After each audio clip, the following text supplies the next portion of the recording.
Crime, code violations, you name it. Colonial Village has been a problem spot in the city for some time. We've been investigating steps being taken to get the troubled complex back in shape.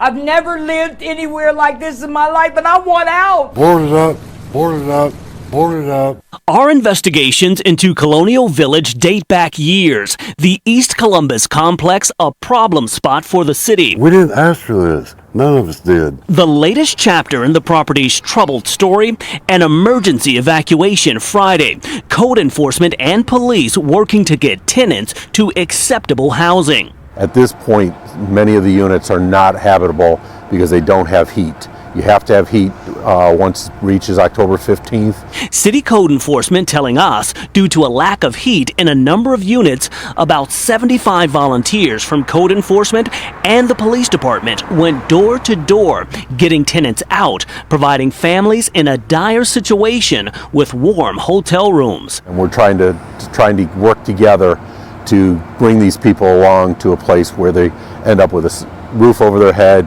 heat, warm, and safe and secure. Come year's end, everyone needs to be out. Certainly a hardship for those now forced to find a stable new home. Community outreach groups are helping with the housing process for tenants as well. This story has plenty of layers, not only the fight to find safe housing for so many, but also the city's push to clean up the property. Rodney Dunigan reporting. LaQuinta Haynes has an unbelievable message of determination. She lost her left leg to cancer, but not her fight for life. Her focus now showing others they can do anything they put their mind to. And she's doing it all through sports, becoming a world-class athlete.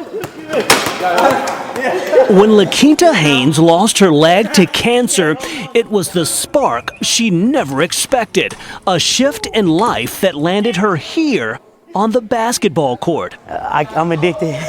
I can't stop playing. I love it. Haynes does it all, from basketball to soccer and softball, pouring every ounce of her focus into sports, joining other Central Ohio adaptive athletes on a mission to make a positive impact for others. I also want people to know, don't give up on your dreams. If you can dream it, you can do it. It's out here for you. Their purpose, serving as an inspiration, urging others to never give up hope. The message from Haynes and her teammates is a simple one. Always push forward, no matter what. She's living a life she could have never imagined and proving to be positively Columbus. Rodney Dunigan reporting. This coming Friday will mark 3 years since the death of Andre Hill. The unarmed grandfather was shot and killed in the driveway of a friend's North Columbus home. Former Columbus police officer Adam Coy charged with murder. However, the case has yet to move forward due to Coy's current fight with cancer. The delays difficult for the family of Andre Hill. We're still not recovering. Still picking the pieces up. Still picking the pieces up. Loved ones of Andre Hill speaking with us after the latest court hearing for former Columbus police officer Adam Coy. Just in limbo. Still numb after all these years, and just another family Christmas together, and we will get by through this as best we can. The family telling us they're working to remain strong, but continued delays in the case tough to understand. We do understand the due process. We do understand that he's not healthy. We do understand that, but also we understand that we have not had any closure. We've not had any pieces picked up. We've not had any justice for Andre. Coy's murder trial was set to start in February of next year.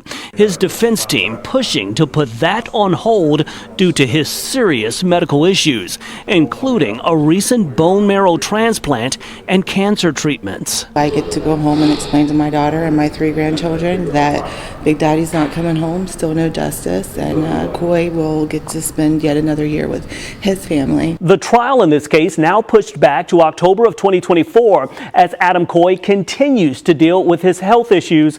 The family of Andre Hill wonders if they will ever get the closure they're looking for. Rodney Dunigan reporting. That's fire. For Julian Noah, this is a passion. Make the clouds look a little bit more vivid. Creating unique works of art Truly the young teen's calling. It's a freedom for me, honestly. Like, it's when I create, I feel free.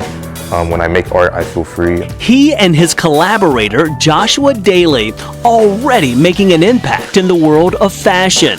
I feel like it's important to be an example of what people can be or what they haven't seen, and also be a resource to those that want to, learn more. Noah, a junior at Westerville Central High, selected as a part of a nationwide competition by LA-based clothing brand Paxson, sketching a t-shirt now being sold on the company's website. The message, an important one: stop procrastinating. Time is awaiting.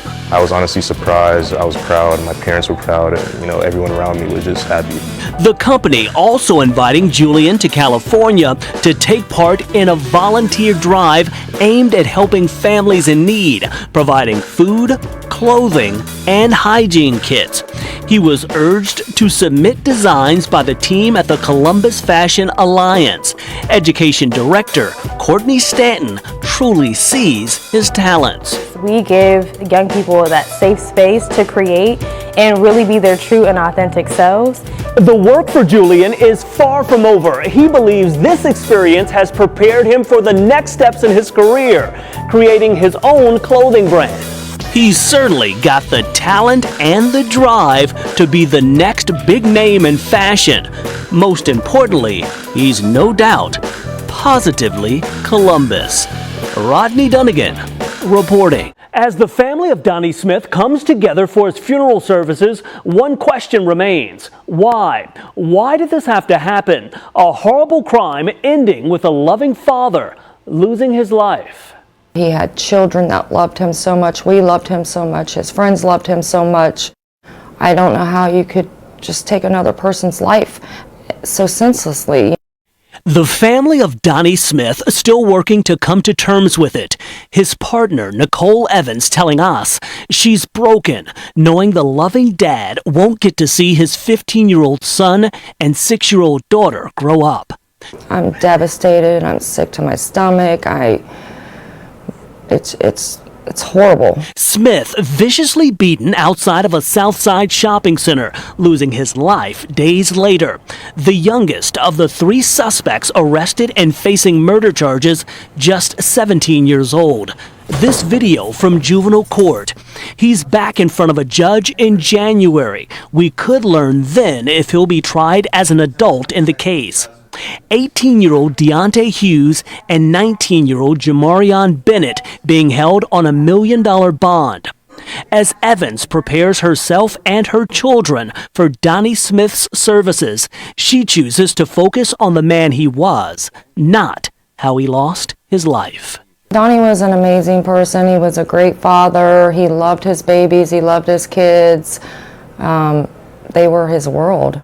As the investigation moves forward, it appears this entire situation was a random act of violence, a simple back and forth inside of a store leading to deadly violence outside of it. Rodney Dunigan reporting. 2023, quite a year across Columbus and Central Ohio. This community has gone through so much over the past year.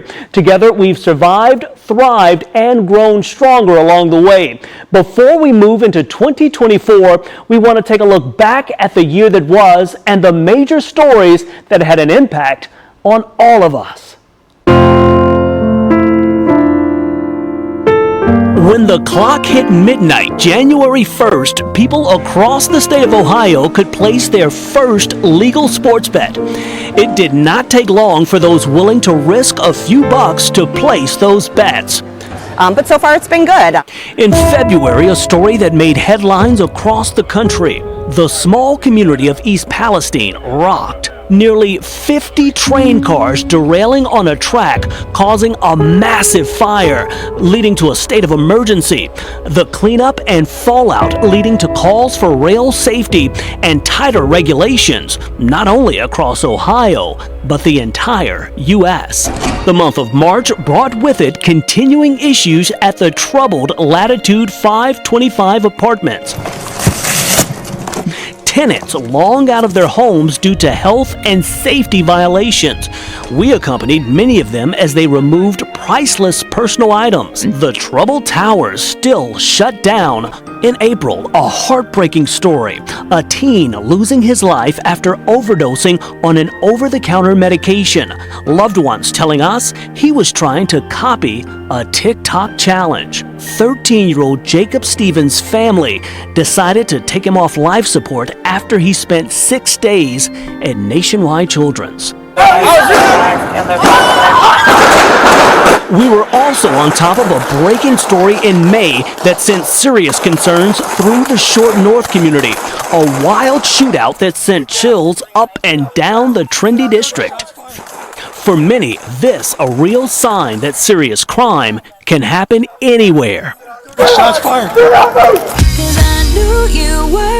In June, scammers targeting the Swifties with fake concert tickets. I don't know, everything looks so real. Like the tickets even looked real. With Taylor Swift performing sold-out shows in Cincinnati, plenty of fans were hoping to take advantage and get inside of the show. Unfortunately, crooks were looking to take advantage as well. So always make sure you do your research. July, bringing attention to a case that garnered national attention and outrage. Gerson Fuentes, the man accused of raping and impregnating a child, changing his plea to guilty. The victim ended up traveling to Indiana to get an abortion following the Supreme Court's reversal of Roe v. Wade. August brought with it a Buckeye bombshell. Effective June 30th of 2024, we're going to retire. A legendary Ohio State athletic director, Gene Smith, announcing his retirement. He helped lead OSU athletics to 33 NCAA team titles, including the first ever college football playoff title. However, telling us his greatest accomplishment has been seeing former student athletes succeeding in life after sports. September spelled big trouble for 3 former Columbus Zoo leaders, the trio accused of stealing almost $2.3 million. You can't rip off donors like this, and they need to be held to account. Attorney General Dave Yost saying the funds were used on lavish items, including trips to sporting events and fancy vacations. The incident, a black eye for the zoo. October racing in with a bit of trouble for a former Buckeye star. Cops outside New Orleans cuffing Saints receiver Chris Olave. He's fast on the field, and officers say he was fast off of it as well. Arrested for speeding, charged with reckless driving. Just a bump in the road for the former Buck. We got everybody out. November, a painful story that impacted the Tusky Valley community. A semi crashing into a charter bus that was holding band members from Tusky Valley High who were heading to Columbus. 6 people were killed. A small community shaken. December, positive news. All about the Columbus Crew. The club taking home the 2023 MLS Cup and giving the city something to cheer about. Quite the way to end the year. We are looking forward to big things ahead in 2024. We're glad you're here to share it with us. Here's to a great year ahead. Rodney Dunigan, report.